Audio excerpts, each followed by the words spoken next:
Hello and welcome to SuMo Cooks. Today we're making hearty beef and lentil stew. It's really cold here, so this is really fitting for today's weather. To start, we are going to combine 4 types of lentils. I've got some red lentil, some green lentil, black lentils, and some white lentils. And this is 1/3 of a cup of each of them. And to this we're going to add 1/2 cup of brown rice. And then I'm going to wash these and soak them in some water for about an hour or so until the rest of our ingredients are ready. In a pot over some medium-high heat, I'm going to throw in some avocado oil because I want to brown some beef. And avocado oil has a really high burning point, so it's not going to burn with the high heat. So I'm going to throw my beef in there, and I'm going to cover this because it'll get splatter and oil everywhere. And you'll see that it'll release all this water first, and then the water will dry, and then they'll start getting brown like this. So once the beef is brown, we're going to throw in 1 chopped onion, stir that around a little bit, so it can pick up all that delicious caramelization from the bottom of the pan, and then 2 chopped tomatoes. And I'm going to stir this in a little. I'm not really going to cook this on the stove because this will cook in the slow cooker. So to season this, we're going to throw in some salt, some cumin seeds,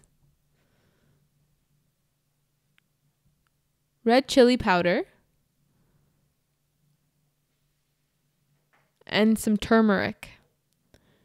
I'm just going to stir this around a little bit, but apart from that, this portion is ready. So in our slow cooker, we're going to put in our previously soaked lentil and brown rice, and then we're going to put in all of our beef and onion tomato mixture. For our liquid, I'm just using water. You can use vegetable stock or beef stock, any kind of stock if you have it on hand. I didn't, so I just stuck with water, which works just as well. So I'm covering this, and I'll cover this so I have about 1 inch of water on top of all of our ingredients. And then I'm going to put the lid on, and we're going to let this cook for 4 hours on high heat. After 4 hours, my water had pretty much dried out, so I had some boiling water ready to go in, because I didn't want to slow down that cooking process. So I'm going to put in that water, cover this, and let this go again for 7 hours on high heat, because this beef will take a while to get tender. So here it's been going for a total of 11 hours on high heat, and you can see the consistency has become pretty stew-like. So I'm going to test my beef here, and it has become fork tender. And now we're going to taste it, because we didn't add that many seasonings in the beginning. So mine did need a lot of salt and a little bit of heat. So I threw in some red chili powder and freshly cracked black pepper. Quite a bit of black pepper. It needed some heat, so I threw that in there and then gave it a stir, and I realized it needed something else, so I threw in some paprika, which doesn't add heat. It adds a smokiness.